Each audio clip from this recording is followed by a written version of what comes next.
तो शुरू करते हैं अल्लाह पाक के बबरकत नाम से जो बहुत ही मेहरबान और रहम करने वाला है।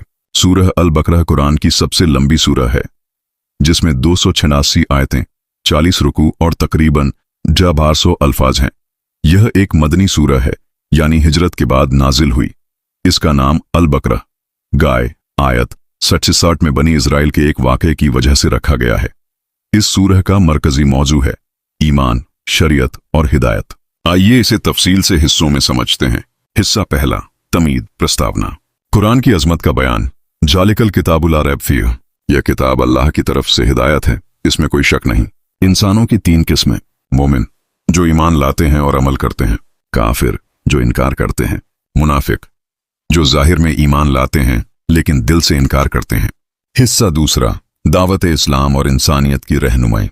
अल्लाह की रबूबियत का बयान, इंसान की तख्लीका और उसकी फजीलत। हिस्सा तीसरा, हजरत आदम का वाकया, आदम की खिलाफत, इब्लीस का इनकार, आदम की तौबा और अल्लाह की रहमत।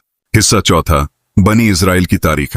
अल्लाह ने बनी इजराइल को बहुत सी नेमतें अता की, उनकी नाफरमानियां और अंबिया की मुखालिफत। हजरत मूसा, गाय का वाकया, मन ओ सलवा और उनकी नाशुक्री, तौरात की नाकदरी, दूसरों के लिए इबरत का सबक। हिस्सा पांचवां, क़िबला की तब्दीली और उम्मत मोहम्मदिया की जिम्मेदारी। हजरत इब्राहीम की कुर्बानी, बैतुल्लाह की तामीर, क़िबला की तब्दीली, बैतुल मक़दिस से काबा की तरफ, उम्मत ए वसत, मियाना रवी उम्मत का तसव्वुर।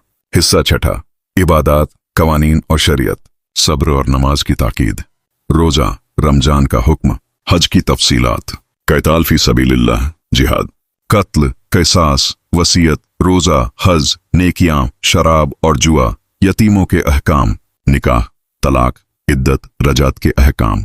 हिस्सा सातवां, माली मामलात और सूद की ममनुअत, अल्लाह की राह में खर्च करना, कर्ज, गवाही और लिखित मुआहदे, सूद, ब्याज की सख्त ममनुअत, सदका और ज़कात की फजीलत। आखिरी हिस्सा, ईमान और दुआ, अल्लाह की कुदरत और इल्म। आखिरी 2 आयतें, ईमान, इताअत, मगफिरत और मदद की अजीम दुआ। आमनर रसूलु ला युकल्लिफुल्लाहु नफ्सन इल्ला वुसहा। तीसरा हिस्सा यहाँ खत्म होता है। इंशाअल्लाह आगे और भी बहुत सी मालूमात मिलेंगी सूरह अल बकरा के बारे में।